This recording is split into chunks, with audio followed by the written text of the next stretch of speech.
Drawing के या कला के क्षेत्र में दो पुरुष हैं जो बड़े फेमस हैं। एक तो हैं लियोनार्डो दा विंची के द विट्रुवियन मैन और एक हैं हमारे वास्तु पुरुष। 1882 में कहते हैं कि मैथ्स, आर्ट, फिलॉसफी, आर्किटेक्चर, इन सभी की कई सारी प्रॉब्लम्स को सॉल्व करने के लिए लियोनार्डो ने वो चित्र बनाया था।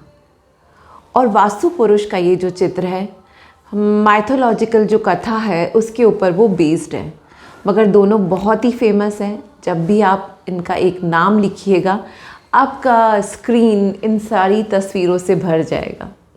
नमस्कार, मैं हूँ मीता राणा। अपने channel space the world of interior में आप सबका बहुत बहुत स्वागत करती हूँ।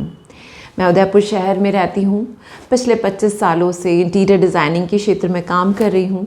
मेरा ये चैनल और ये एपिसोड प्रैक्टिकल वास्तु के बारे में हमने एक सीरीज़ चलाई है, उसी की आगे की कड़ी है।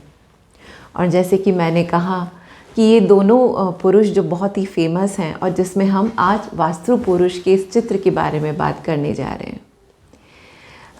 एक स्क्वायर में बंधा हुआ एक पुरुष का चित्र है जो कि मुंह के बल ज़मीन की तरफ है।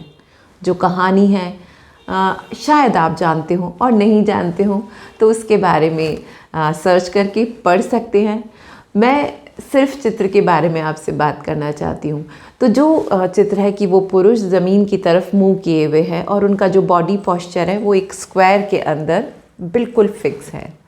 जो उनका सर आ रहा है वो आता है नॉर्थ और ईस्ट के बीच, नॉर्थ ईस्ट में, और जो उनके पाँव हैं वो हैं साउथ और वेस्ट के बीच, साउथ वेस्ट में, दक्षिण पश्चिम में, और उनके कंधे और दोनों हाथ जो हैं वो नॉर्थ वेस्ट और इधर की तरफ साउथ ईस्ट की तरफ है।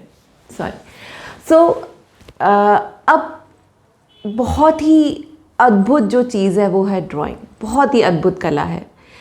कितनी भी कठिन से कठिन बात हो, अगर आप उसको सरल शब्दों में एकदम सटीक तरीके से समझाना चाहते हैं तो मुझे नहीं लगता कि ड्राइंग से बढ़कर कोई और माध्यम हो सकता है।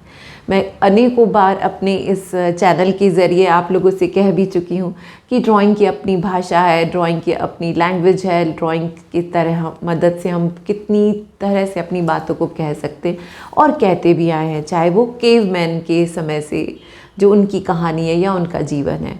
तो जो वास्तु पुरुष की जो ये ड्राइंग है, ये वास्तुशास्त्र के नियमों को बहुत ही सरलता से समझा रही है। जो वास्तु पुरुष का सिर है वो आता है नॉर्थ ईस्ट में।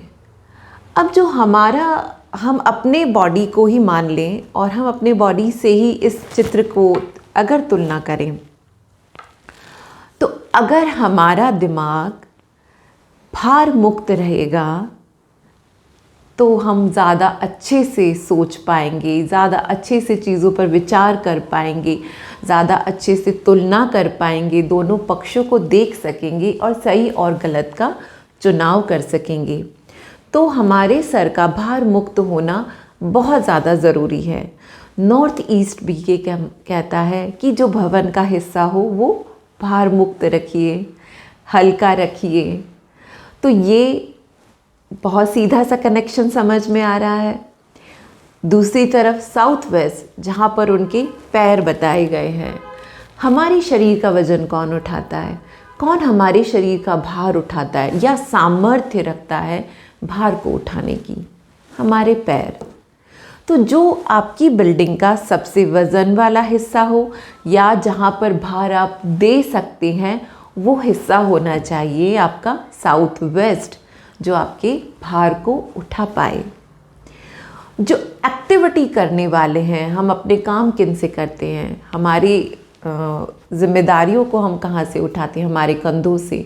और हमारे काम किन से करते हैं? हमारे हाथों से। और ये दोनों हाथ जो आए हैं उनके साउथ ईस्ट में आए हैं और नॉर्थ वेस्ट में आए हैं। इन दोनों हाथों से आपके जो कार्य करने वाले क्षेत्र हैं, जहाँ पर आपको खाना बनाना है, जहाँ पर आपको व्यापार के सामान को लेना है, देना है, जहाँ से आपका आना जाना करना है, ये दोनों दिशाएं जो हैं, एक तरफ है साउथ ईस्ट, एक तरफ है नॉर्थ वेस्ट। ये आपका एक्टिविटी जोन है, जहाँ पर एक्टिविटी या कार्य होने चाहिए। तो कितना सरल है ये चित्र और कितना ही सरलता से इसने समझा दिया है वास्तु के नियमों को। चित्रकार को बहुत बड़ा नमन करना चाहती हूँ, सभी कलाकारों को, सभी चित्रकारों को, जो न केवल भावनाओं को ही नहीं, बड़े बड़े नियमों को इतनी आसानी से हमें समझा दे सकते हैं।